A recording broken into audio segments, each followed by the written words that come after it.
बच्चों हम लोग न्यूटन्स लॉज ऑफ मोशन पढ़ रहे थे, जिसमें हम लोगों ने पहला लॉ ऑफ इनर्शिया पढ़ा, दूसरा लॉ ऑफ मोमेंटम देखा। आज हम लोग थर्ड लॉ ऑफ मोशन पढ़ेंगे, जिसे हम एक्शन और रिएक्शन के नाम से जानते हैं। ठीक है, ये क्या है बच्चों, ये देखते हैं। ठीक, जैसे अगर कोई ऑब्जेक्ट, जैसे एक वॉल हमने लिया, ठीक है, वॉल पे हम क्या करते हैं, बॉल को थ्रो करते हैं। ठीक, तो जैसे बॉल से टकराती है तो क्या होता है, वो बॉल टकराने के बाद वापस उसी डायरेक्शन में चली आती है जिस डायरेक्शन में से हमने उसे फेंका था। तो बच्चों आप ये जानते हैं कि किसी ऑब्जेक्ट में मोशन लाने के लिए उसे क्या करना पड़ता है, उसमें फोर्स लगाना पड़ता है। तो उस बॉल को हम लोगों ने यहाँ से फेंका, यानी हम लोगों ने ये फोर्स यहाँ से लगाया, जिसके कारण ये बॉल यहाँ से इस वॉल पर गया। लेकिन अब इस वॉल से जो बॉल है टकराने के बाद दोबारा इधर आ रही है, यानी ये जो वॉल है वो क्या कर रहा है, उस बॉल के ऊपर एक फोर्स लगा रहा है। ठीक, अब ये फोर्स आया कहाँ से, इसको देखिए, यहीं से Newton's third law of motion clear हो जाएगा। क्या हुआ, जब हमने बॉल को फोर्स लगाकर फेंका इस दीवार पर, ठीक, तो वो फोर्स क्या हुआ, इस दीवार को मिला। फिर इस दीवार ने क्या किया, उतना ही अमाउंट का फोर्स जितना हमने इस बॉल पे लगाया था वो वापस क्या कर दिया, बॉल को प्रोवाइड कर दिया, जिसके कारण बॉल वापस उसी जगह पर आ गया जहाँ से फेंका गया था। ठीक, क्या था, फिर से देखिए, जैसे एक बॉल है, ठीक है, हमने क्या किया, ये बॉल हमने इस पर फेंका, तो जैसे ये बॉल इस पर टकराएगी, ठीक, टकराने पे जितना हमने इस बॉल पर फोर्स लगाया था ये फोर्स इस दीवार को मिलेगा, और ये दीवार क्या करेगा, वही फोर्स इस बॉल को वापस देगा, जिसके कारण ये बॉल वापस उसी जगह पे आ जाएगी जहाँ से इसे फेंका गया था। ठीक, अब इसका स्टेटमेंट हम लोग देख लेते हैं। इसका स्टेटमेंट क्या है, in this law Newton state that every action have equal and opposite reaction known as action reaction. ठीक है, कहा गया कि एवरी एक्शन, जितना आप एक्शन करेंगे, यानी जितना आप एक्शन फोर्स लगाएंगे उतना आपको रिएक्शन फोर्स मिलेगा। इसी को हम क्या कहते हैं, एक्शन रिएक्शन के नाम से जानते हैं। आगे, when a person apply a force on a body, जिसे हम, जब कोई पर्सन किसी बॉडी पर फोर्स लगाता है उसे हम क्या कहते हैं, action force. Then the body exerts equal force reaction force on the person. अगर आप किसी भी वॉल पर फोर्स या किसी भी ऑब्जेक्ट पर फोर्स लगाते हैं तो वही उतना ही फोर्स अपोजिट डायरेक्शन में आपको वो वॉल यानी वो ऑब्जेक्ट आप पर लगाएगा, जिसे हम रिएक्शन फोर्स के नाम से जानेंगे।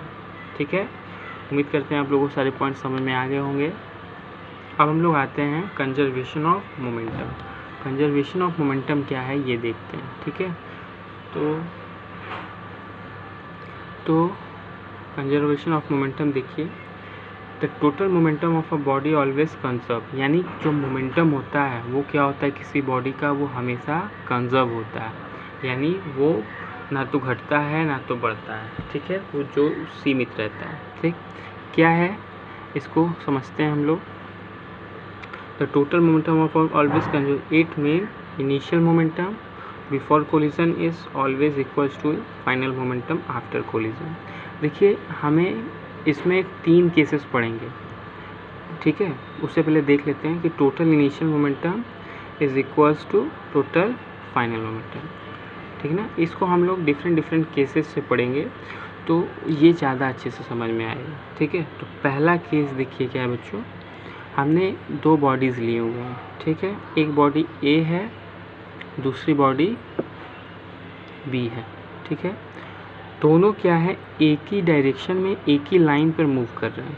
ठीक है, और जिसमें हमने v1 की वेलोसिटी रखा है ग्रेटर देन v2, यानी पीछे वाला जो ऑब्जेक्ट है उसकी वेलोसिटी क्या है, आगे वाले से ज़्यादा है। दोनों एक ही डायरेक्शन एक ही लाइन पे मूव कर रहे हैं, यानी क्या होगा, कुछ देर बाद दोनों क्या होंगे, कोलाइड होंगे।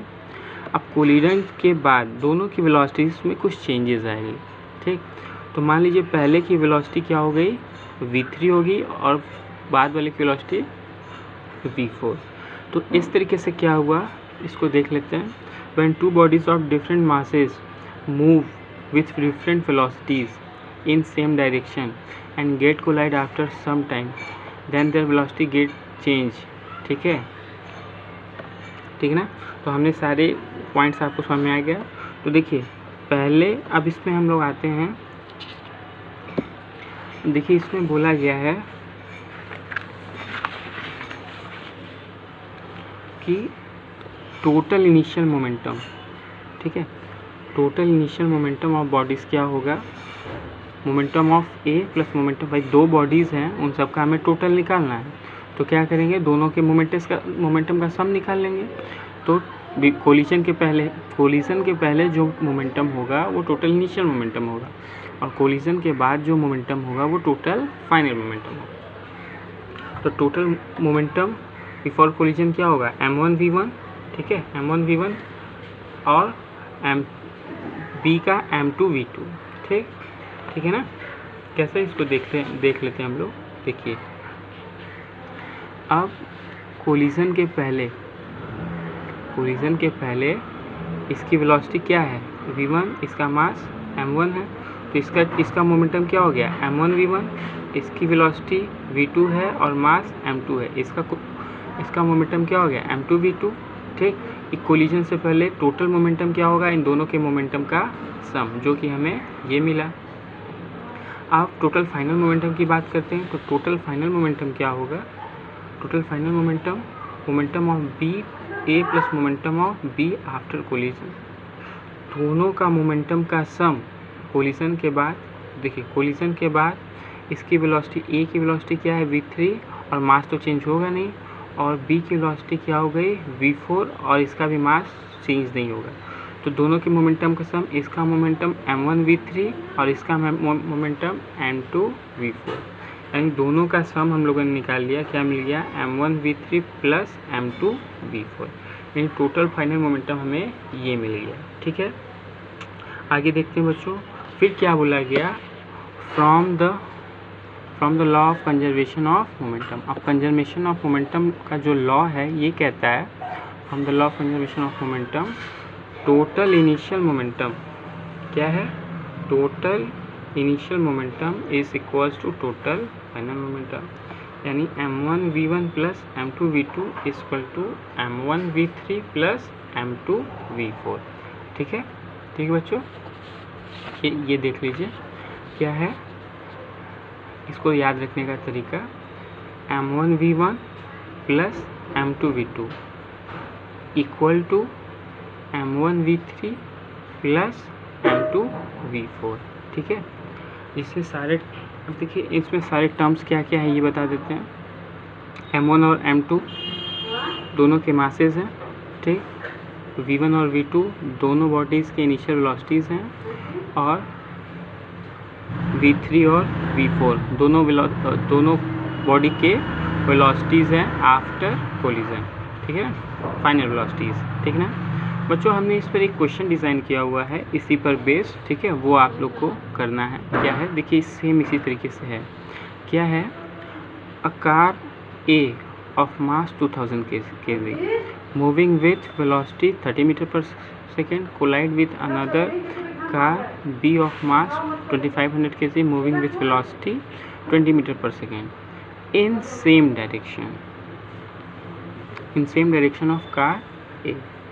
The velocity of car A changed to 15 meter per second after collision, then find the velocity of car B after collision। देखिए बच्चों इसमें क्या है, जो m1 है 2000 kg हो गया, m2 हो गया 2500 kg, v1 हो गया 30 मीटर पर सेकेंड और v2 हो गया 20 मीटर पर सेकेंड। v3 आपका बता दिया गया है 15 मीटर पर सेकेंड, और v4 आपको निकालना है। यानी बच्चों इसमें सारी वैल्यूज़ आप रख देंगे, m1 v1 m2 v2 m1 v3 m1 v4, एक क्वांटिटी बच जाएगी v4, जिसे आप आसानी से निकाल लेंगे। ठीक है, ये आपका होमवर्क है, इसे कर लीजिएगा, और साथ में इससे रिलेटेड बहुत सारे न्यूमेरिकल्स हैं बुक में, वो कर लीजिएगा। नेक्स्ट क्लास में इसके 2 डिफरेंट केस और बचे हैं, वो हम लोग डिस्कस करेंगे। उम्मीद करते हैं आपको सारे पॉइंट्स समझ में आया होगा। घर पे रहिए, आप पढ़ाई करते रहिए और नोट्स बना करके मुझे व्हाट्सअप कर दीजिएगा। थैंक यू बच्चों।